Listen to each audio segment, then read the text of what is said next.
Here is another favorite fairy tale. The story of Cinderella is in many ways like the story of Snow White. Each concerns a good and beautiful girl who suffers because of a wicked stepmother. This tale also involves magic, a good deal of it, courtesy of Cinderella's fairy godmother. Cinderella, retold by Eleanor Vance. Once there was a gentleman who married for his second wife the most haughty and disagreeable woman you could imagine. She had two daughters who were just like her in every way. The gentleman's own daughter by his first wife was a girl who for goodness and sweetness of disposition was the best in the world. The stepmother could not bear this pretty girl and her goodness, so she made her do all the meanest work of the house. She scoured the dishes, tables, and floors, and dusted the chambers. She slept in a garret, while her stepsisters had fine rooms with inlaid floors and glittering looking-glasses so large that they could see themselves from head to toe. The poor girl bore all this patiently, and when her work was done she used to go into the chimney corner and sit among the ashes. So her stepsisters sneeringly called her Cinderella. Now it happened that the king's son gave a ball and invited all persons of fashion to it. The stepsisters were invited, and they were mightily pleased at this invitation. Soon they were busy choosing their most becoming gowns, petticoats, and headdresses. This meant more work for Cinderella, for she ironed her sisters' ruffles and brushed their gowns.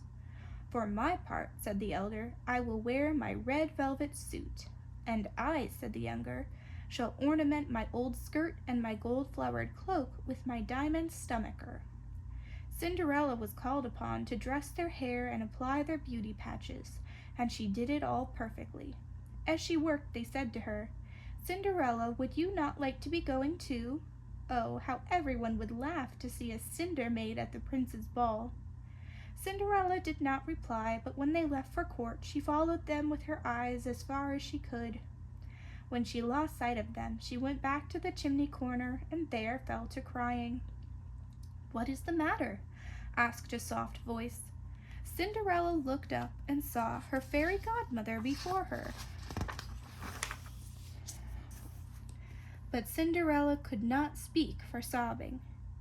"You wish to go to the ball, is that it?" Cinderella nodded. "Well," said her godmother, "be a good girl and I shall arrange it. First run into the garden and bring me a pumpkin." Cinderella quickly brought the best one she could find, wondering how it could help.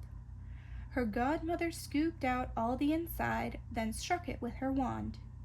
Instantly the pumpkin was turned into a splendid golden coach. Next, she ordered Cinderella to lift the little trap door of the kitchen mouse trap, in which were 6 live mice and a rat. She gave each mouse a tap with her wand as it came out, and instantly each one was changed into a handsome dapple-gray horse, and the fine fat rat at the touch of her wand became a fat, jolly coachman. "Now look in the garden once more," she ordered. "You will find 6 lizards behind the watering pot. Bring them to me." Cinderella had no sooner done so than they became 6 footmen in gold and silver liveries, who skipped up behind the coach as if they had been doing it all their lives. "Well," said the fairy to Cinderella, "are you not pleased with your equipage for the ball?" "Oh, yes," she cried, "but must I go in these rags?" The godmother touched her with the wand, and instantly her clothes were turned into cloth of gold and silver, set with jewels. Finally, Cinderella was given a pair of glass slippers, quite the prettiest in the world. "Now have a good time," said the fairy, as the footman helped Cinderella into the coach. "But there is one thing you must remember. You must leave by midnight, for the magic will last no longer. At 12 o'clock your coach will turn back into a pumpkin, your servants into lizards and rats, and your clothes will be rags once more." "I shall remember," said Cinderella.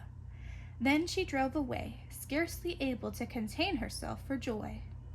The king's son, told that a great princess whom no one knew had come, ran out to receive her and led her into the hall. The music stopped and voices died away as she entered at the prince's side. "Who is the lovely princess? Who is the lovely princess?" The question was whispered over and over again around the ballroom. The king himself asked it and told the queen it was a long time since he had seen so beautiful and lovely a creature. The king's son led her out to dance, and she danced so gracefully that everyone admired her still more. When the fine supper was served, the prince ate not a mouthful, so intent was he upon the lovely creature beside him. Even Cinderella's sisters were charmed by the beautiful princess when she spoke to them, for they did not recognize her as their own sister. The evening passed gaily, but when the palace clock struck 11 3/4, Cinderella remembered. Rising from her seat, she curtsied to the company and hastened away. When her sisters came home, Cinderella, dressed again in her old rags, rubbed her eyes and yawned as if she had been asleep for hours. "Wake up, Cinderella, and help us get undressed," they said. Then they told her about the ball and the beautiful princess whom no one knew, and how she had sought them out and showed them courtesies. The king's son, they said, would give all the world to know who she is. He is giving another ball tomorrow night so that he may see her again. Cinderella, hiding her joy, seemed not interested, but at the first opportunity she sought out her godmother and thanked her, and said she most heartily wished to go again the next night. The next night the two sisters were at the ball, and so was Cinderella, but dressed even more magnificently than before.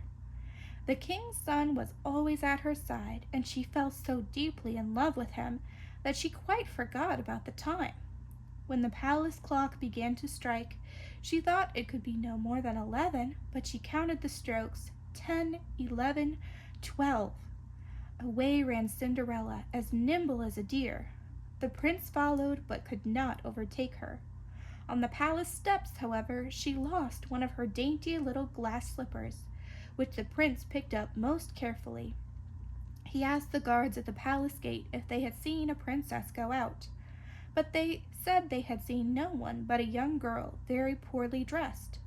So the prince returned sadly to the palace. Cinderella got home safely, but quite out of breath, without coach or footman, and in her old rags. She had nothing left of all her finery but the other of the little glass slippers. When the two sisters returned from the ball, they had more to say of the beautiful princess. She ran away at the stroke of 12, they said, in so much haste that she dropped one of her little glass slippers, the prettiest in all the world. The king's son has the slipper, and is certainly very much in love with its owner. What they said was true. A very few days later, the king's son sent out royal trumpeters to proclaim that he would marry whomever the slipper would fit. It was tried on all the princesses and the duchesses and the ladies of the court, but in vain. Presently the prince came to the house where Cinderella lived. The two sisters tried their best to thrust a foot into the slipper, but they could not. Then the prince asked Cinderella to try. "She is too dirty," cried the stepmother, and Cinderella's sisters burst out laughing. But the prince looked at Cinderella and saw that she was very lovely. He asked her to sit down. When he held up the slipper, her foot went in very easily, and it fitted as smoothly as wax. The sisters were amazed, but still more so when Cinderella pulled out of her apron pocket the other slipper and put it on.